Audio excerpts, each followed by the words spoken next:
पहुँचे और वाइट ने वहाँ एक कर्मचारी से पूछा कि ये कौन सी जगह है, ये हम कहाँ आ गए। तब उसने उनको उत्तर दिया कि ये पुराना गलगत्ता पहाड़ की साइट है।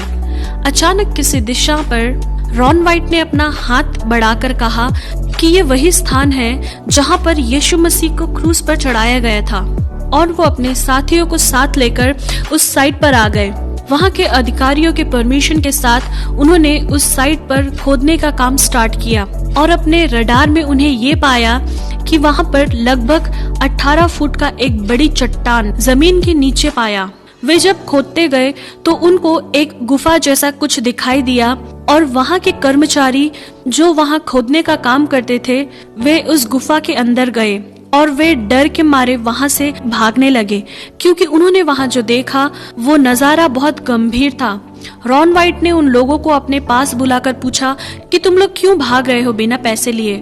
तब वो इब्री कर्मचारियों ने कहा कि हमने वहाँ वाचा का संदूक को देखा है। तब रॉन वाइट उस गुफा के अंदर प्रवेश किया और जब उन्होंने आंख उठाकर देखा तब उन्हें एक अद्भुत दृश्य दिखाई दिया और उस दृश्य को देखने के बाद वे तुरंत नीचे गिर गए। रॉन वाइट के बेटे ने बड़ी ही मुश्किल से उन्हें बाहर निकाला। अगली बार रॉन वाइट बड़ी तैयारी के साथ उस गुफा में प्रवेश किया तो उन्होंने उस गुफा के अंदर वाचा का संदूक देखा, जिसके द्वारा मूसा के समय परमेश्वर इजरायलियों के बीच में अपनी उपस्थिति को प्रकट करते थे। फिर रॉन वाइट ने अपने अनुभव शेयर करते समय बताया कि उन्होंने जब वो संदूक करीब जाकर देखा तो 4 स्वर्गदूत उस संदूक के चारों ओर खड़े देखा और उसमें से एक स्वर्गदूत रॉन वाइट से बातें करने लगे। हम 4 मूसा के समय से लेकर अब तक वाचा के संदूक की रखवाली कर रहे हैं। फिर रॉन वाइट ने ये देखा कि उस वाचा के संदूक के ऊपर डामर जैसा कुछ दिखाई दिया और रॉन वाइट ने उस डामर जैसी चीज को वहाँ से निकालकर रिसर्च सेंटर में ले गए। तो रिसर्च के द्वारा ये पता चला कि वो इंसान का खून है जो कई अरसा पुराना होने के कारण सूख चुका है। इस वजह से रिसर्च सेंटर वालों ने कहा हम इसके बारे में ज्यादा जानकारी नहीं दे पाएंगे क्योंकि उस खून का सारा सेल डेड हो गया होगा।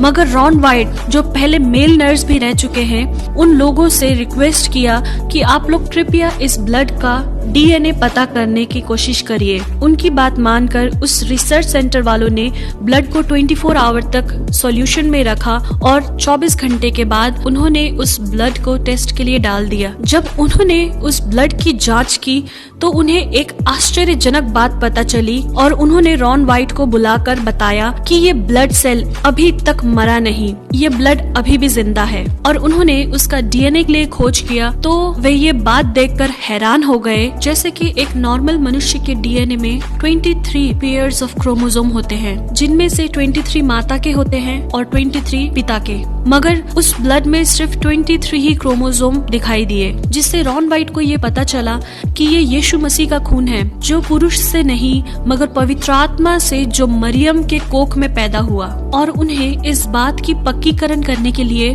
उस वाचा के संदूक के पास फिर से गए और वो जांचने लगे कि वो खून कैसे उस वाचा के संदूक के ऊपर आया। उसी खोजबीन के दौरान उन्हें ये देखने को मिला कि जहाँ वाचा का संदूक रखा गया था उसी स्थान के ऊपर गुफा में एक दरार दिखाई दिया। उस दरार में भी वैसा ही सूखा ब्लड उन्हें देखने को मिला और मालूम हुआ कि वो ब्लड ऊपर से ही बहता आया है। इसके द्वारा उन्हें ये पता चला कि इसके ऊपर वो स्थान है जहाँ पर यीशु मसीह को क्रूस पर चढ़ाया था। और यीशु मसीह की मृत्यु के समय बाइबल में लिखी हुई उन बातों को रॉन वाइट ने याद किया कि धरती डोल गई और चट्टानें तड़क गई। ऐसा वचन मत्ती 27 के 41 में लिखा है। ये वो दरार था जो यीशु के समय में हुआ था, जिसके द्वारा यीशु का लहू बहते हुए उस वाचा के संदूक के ऊपर गिर गया। और उनके हिस्टोरिकल स्टडीज के दौरान उन्हें मकाबिस के किताब से ये लिखा मिला कि यिर्मयाह नबी ने परमेश्वर का संदूक एक गुफा के अंदर छुपाया था। इस किताब को पढ़ने के बाद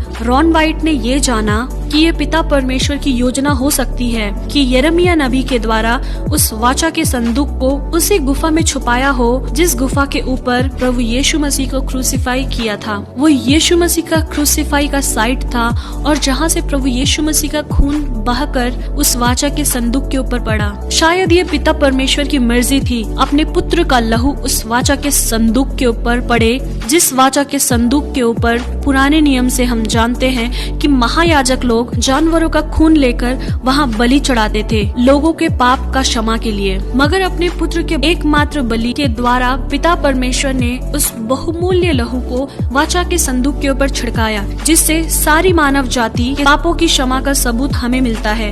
प्रियो, ये बात रॉन वाइट सारे मसीहों को बता नहीं पाए, उनका देहांत हो गया। मगर रॉन वाइट ने जो जो बाइबल की खोज किया है वो सब हम उनकी वेबसाइट में देख सकते हैं। शायद हमें इसका पक्का सबूत ना भी मिले, मगर मैं एक बात जरूर विश्वास करती हूँ और आप लोगों को ये बताना चाहती हूँ कि हमारे प्रभु यीशु मसीह का लहू आज भी जीवित है, क्योंकि इब्रानियों की पत्री में लिखा है, नई वाचा के मध्यस्थ यीशु और छिड़काव के उस लहू के पास आए हो जो हाबिल के लहू से भी उत्तम बातें करता है। हाँ मेरे प्रियो, हमारे प्रभु यीशु मसीह का लहू हाबिल के लहू से भी उत्तम बातें करने वाला है, जो आज भी जिंदा है, और उसी लहू आपको और आपके घर वाले को इस महामारी के बीच में रक्षा